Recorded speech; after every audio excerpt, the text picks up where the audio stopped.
And to quote, you've brought up his father. I'm now going to quote from what the Telegraph is saying. Mateen's father said his son, a US citizen of Afghan descent, may have targeted the gay community after becoming angry when he saw Why are you saying this? After seeing two men kissing in Miami some months ago. He may have been angered by many other things. I'm sorry, then, I just find this the most astonishing thing I've ever been involved in on television.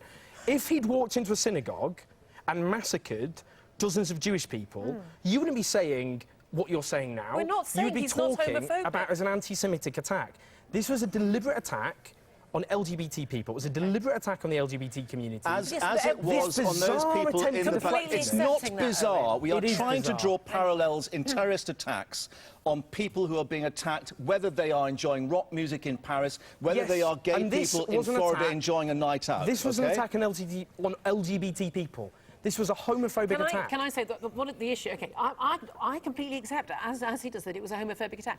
But for me, the issue is there are going to be homophobic people. There'll be people who hate black people or who hate gay people or hate Jewish people. There are going to be people who are lunatics. There are going to be people who are fanatics. Who are lunatics? Stop using these words, Julia. Is it possible for me to finish one sentence? If you stop using words like lunatic to talk about homophobic terrorist attacks. Here's the thing. I'll choose the words I want to use, and you choose the words you want to use. Do you understand? Go for it, Julia. Okay, well, thank you.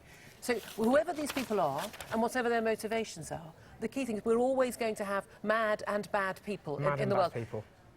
And the key issue is that they can't do too much or any harm. When you have free access to assault weapons in a country like America, then they are able to put their hatred of other people into effect. Now, this is an issue that President Obama brought up in his news conference at the White House, because we have, obviously, again, an assault rifle that's been used in this particular attack. Now, in terms of the political reaction in the United States, we've got Donald Trump tonight calling for all foreign-born Muslims to be banned again from entering the US, but no call for gun crime controls. Now, no matter who you want to target with the attacks, is this, again, a major issue for America, or is it that these people will be able to get hold of the weapons wherever they are in the world? No, because that's the interesting thing. They don't get hold of the weapons in Australia. They don't get hold of the weapons in England.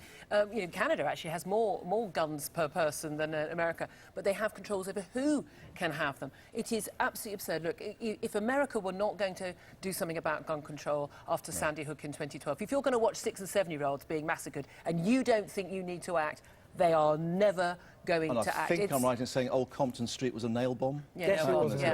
But they're never going to act. But this is it. But Trump's reaction, the tweets he's sent out since, have been so beyond acceptable in terms of the reaction of a normal human being, let alone someone who wants to be the leader of the free world. He's called for President Obama to resign tonight as well.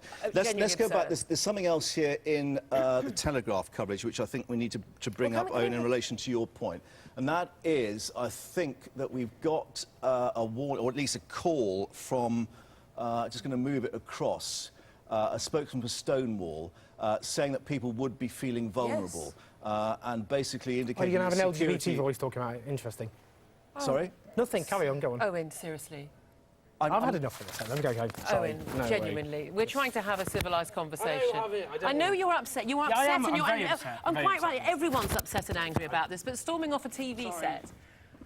Right, well, I think we'll continue the press preview and say that clearly there is now a concern. They've got the London Pride Festival on June the 25th. Peter